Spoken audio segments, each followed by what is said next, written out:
Et on y va. Bonjour Alexandre. Bonjour.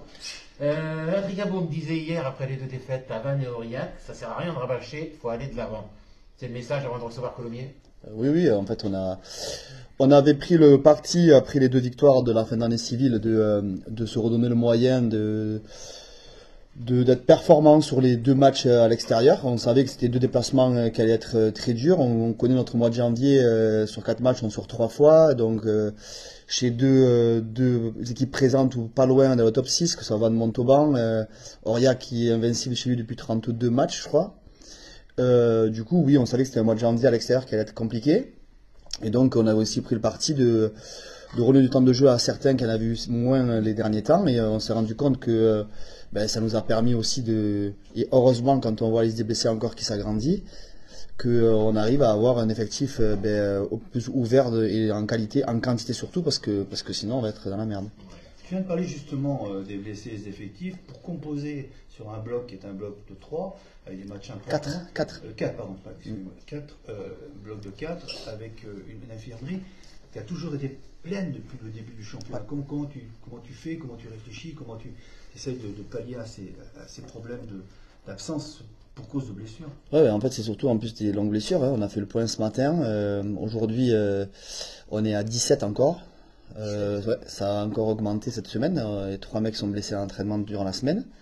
Donc ça pique. Et voilà, le danger, c'est il faut qu'aussi on arrive à faire souffler certains. Voilà, Pachi avait enchaîné jusqu'à Vannes, toutes les feuilles de match et il a pris il a pris un bat à l'épaule. Bon, rien de grave, mais qui nécessite 15 jours d'indispo. Donc du coup, voilà, ce qui est contraignant, c'est la charge est remise tout le temps sur les mêmes joueurs, donc qu'elle soit en termes de vue physique, c'est l'enchaînement des matchs, des déplacements, ça pique. Et d'un point de vue mental, quand tu dois toutes les semaines te remettre au boulot, même si c'est ton taf, on reste des êtres humains, donc ça pique un petit peu. Mais C'est une situation que vous avez déjà vécue à l'automne.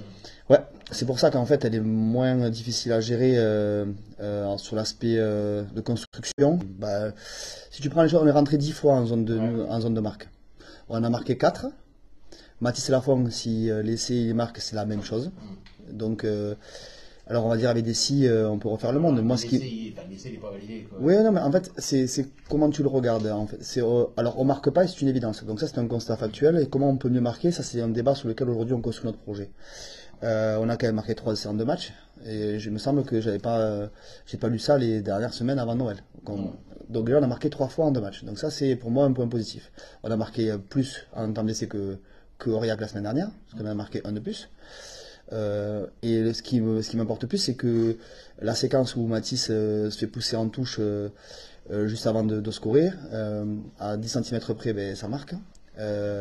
Massibaka, c'est la même chose. Donc voilà, des opportunités en tout cas, on s'en crée plus. Je suis d'accord avec toi pour dire que on score pas, donc on marque pas d'essai. Par contre, est-ce qu'on se crée plus d'opportunités pour marquer? Oui, et c'est sur ça qu'aujourd'hui on essaie de continuer à travailler. Tu as raison sur l'aspect comptable. Ouais, mais non, tu as entièrement raison, j'ai pas dit que tu avais tort. Mais aujourd'hui, on se crée plus d'opportunités qu'on se le faisait ces 2 derniers mois. C'est quoi la différence? Elle se joue à quoi? À la confiance, pour moi. Moi, Pour moi, c'est un paramètre de confiance. Et de dire aux joueurs, et ce qu'on leur a dit, c'est continuer à travailler dur comme on le fait. On a aussi beaucoup défendu dans le projet en début, quand je suis arrivé. J'ai voulu quand même porter le socle de ce projet-là et les bases sur la défense qui me paraissait hyper important. Et c'est vrai que on n'a pas changé notre fusil d'épaule, mais aujourd'hui, le socle défensif, il est plus ou moins en place et on se projette sur la construction offensive. Et les lancements, et en tout cas, savoir se faire des passes au contact et multiplier les passes, c'est une question de confiance, avoir plus confiance en soi et aux autres. Donc on construit ça au quotidien durant la semaine.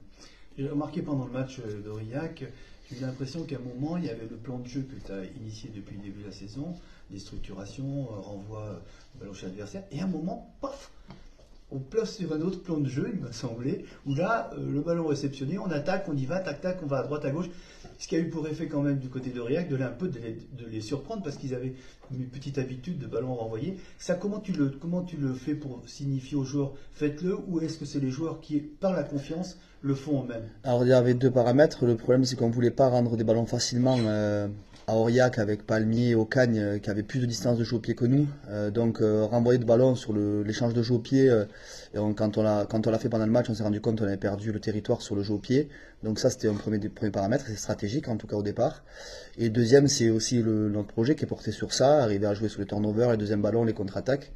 Et aussi aujourd'hui, voilà, que les mecs on a envie qu'ils se lâchent, on leur dit, ça fait...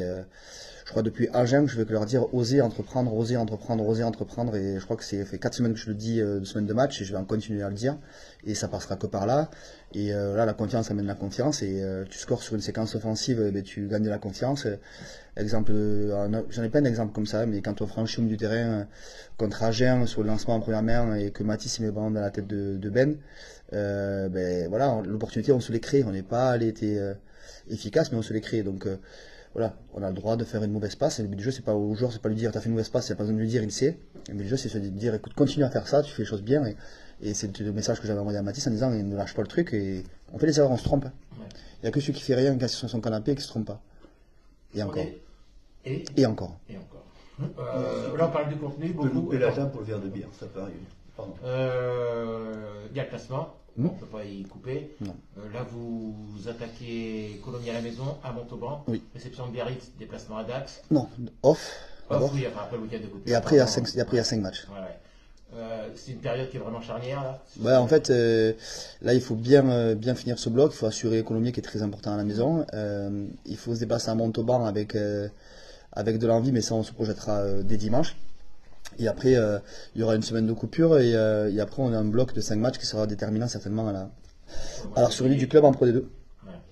Au niveau des statistiques, c'est le rayon d'Eric. Je vais lui prendre 30 secondes, excuse-moi. Mais vous avez des éléments statistiques qui sont bons, aussi bien en défense qu'en attaque, etc. Malheureusement, ça ne se traduit pas au niveau du classement. Ça te fait pas cogiter en disant putain, on n'y est pas là par rapport à ce qu'on est capable de faire. Plus que Eric, avant qu'il le dise, je vais le lire ce soir sur l'article, mais donc on est la 6e défense, on est la 13e attaque. Par contre, 16e au franchissement. Ouais, mais ça, je peux te montrer un exemple tout bête d'équipe par exemple comme Montauban est la 13e, alors que c'est l'équipe la plus dense du championnat. Donc, franchissement, c'est pas. Non, mais comme quoi les stats, ça veut tout rien dire parfois. Ouais, bien sûr, mais après, il y a quand même des stats qui parlent. Ouais. 6e défense, c'est-à-dire que tu es quand même la 6e défense du championnat. Donc, quand tu as la 13e attaque, c'est qu'en nombre de points marqués, l'attaque, c'est compris entre pénalité et c'est marqué. Donc, c'est tout été compris à l'intérieur. Après, tu as la notion d'occupation, le temps que tu passes avec un adverse, on est 10e. En possession, on est 12e. Donc, et aujourd'hui, on est 14e au classement. En discipline, on est 7e. Donc il y a beaucoup de feux qui sont mieux que le classement dans lequel on se trouve. Et mon discours auprès des joueurs, c'est leur dire, mais regardez les gars, si on était 16e partout, je me gratterais un peu la tête en disant franchement, on est dans le dur. Mais aujourd'hui, je leur dis, la confiance, elle vient aussi par le message que je dois porter moi au quotidien. Si je porte un message en disant, les gars, vous avez vu, on n'y arrive pas, on marque pas, mais vous êtes nuls, en fait, est-ce que je construis la confiance ou je la détruis. Donc non, mon message, c'est leur dire, regardez, on fait les choses bien, on a un socle défensif qui est plus ou moins correct, on peut mieux faire. On va mieux faire, mais par contre à l'attaque on doit beaucoup mieux faire, et on en est conscient, on doit plus marquer. Ouais. Mais le budget c'est marqué plus que les autres. C'est la stat noire de toute façon actuellement, c'est cette 16e place au nombre d'essais marqués, ouais. Alors que sur les occasions créées, comme tu le disais. Ouais, non, mais factuellement tu as raison, je vais pas dire. Ouais. Mais comme je t'ai déjà dit depuis que je suis arrivé ici, le but c'est marquer plus que les autres, parce que c'est que par la main ou par le pied. À la main tu scores, ça compte plus de points. Ouais. Mais au pied c'est important, et le pied ça découle de la discipline. Ouais. Et je regardais les stats justement, puisqu'on en parlait, Colomiers c'est l'équipe qui prend le plus de pénalités. Et nous 7e. Ouais. Mais c'est un secteur clé demain. Ouais, mais si on est honnête, contre Vannes on s'est fait défoncer en termes de pénalité, et Flavio Roquet je l'ai trouvé très bon. On va à Aurillac, d'ailleurs Jean Lespèce a été très bon d'ailleurs aussi, et je l'ai dit en conférence de presse, je le pense fortement.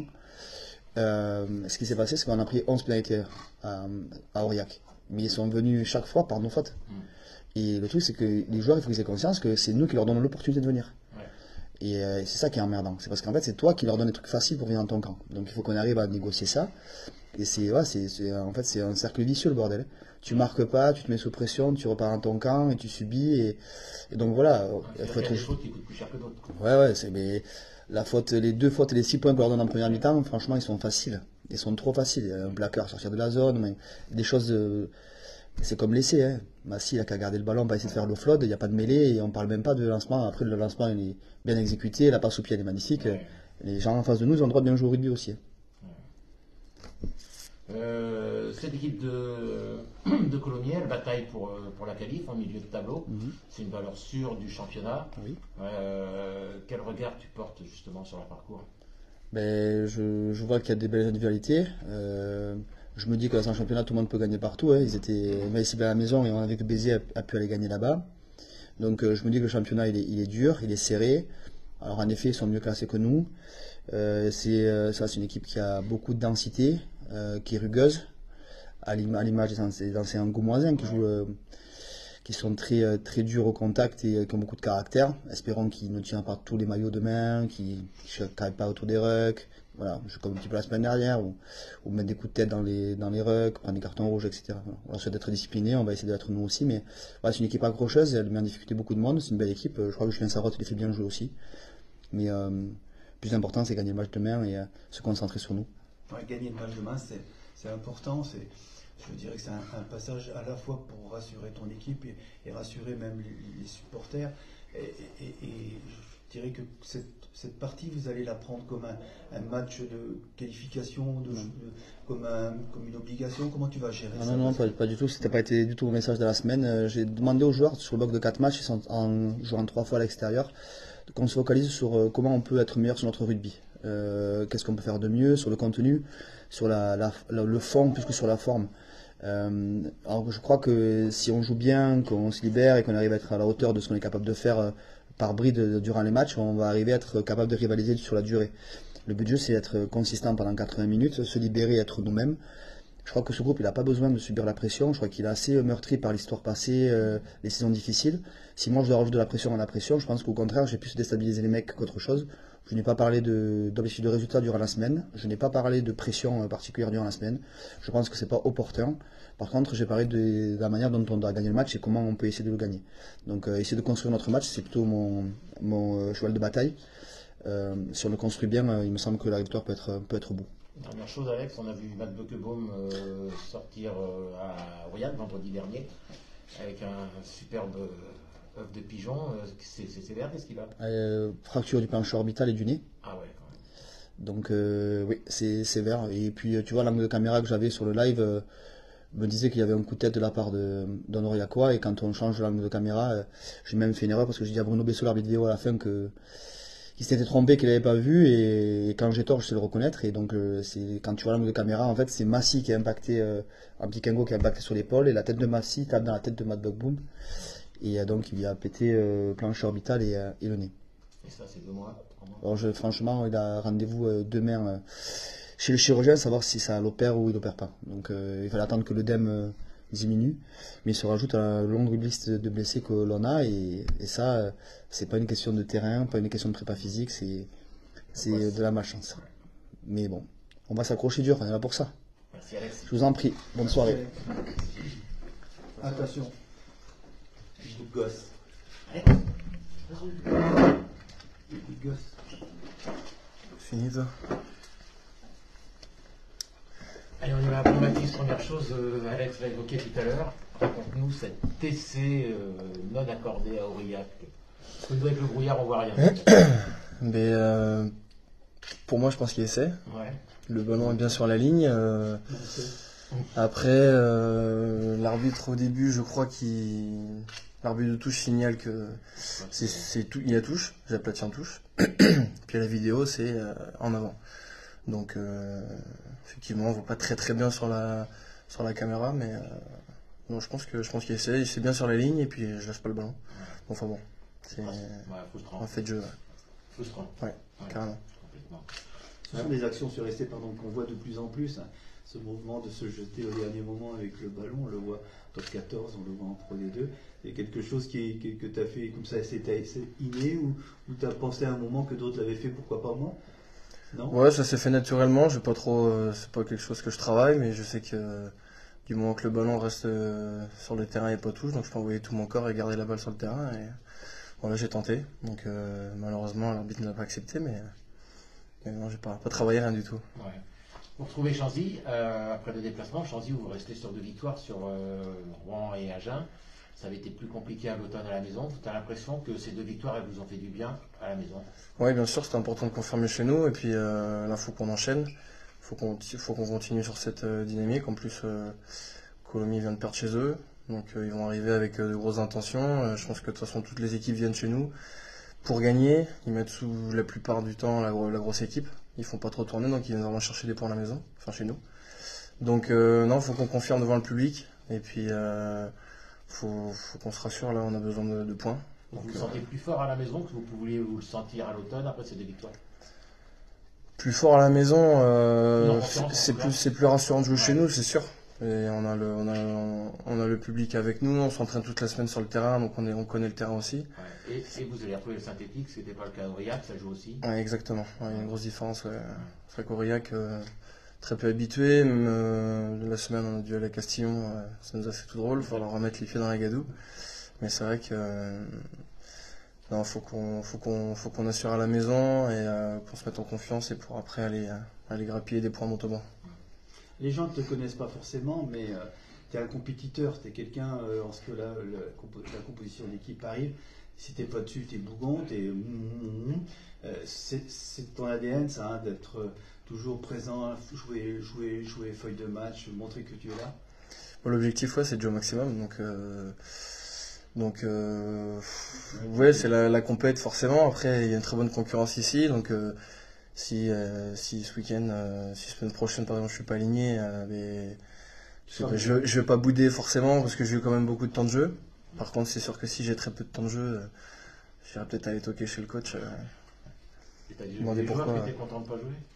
Non, très peu, c'est sûr. Et les joueurs le manifestent différemment. Toi, tu es ouais, c'est sûr qu'il y en a qui disent rien, qui continuent à s'entraîner, qui gardent la banane, tout ça. Donc c'est vrai que c'est pas facile. Mais je serais plus du registre à...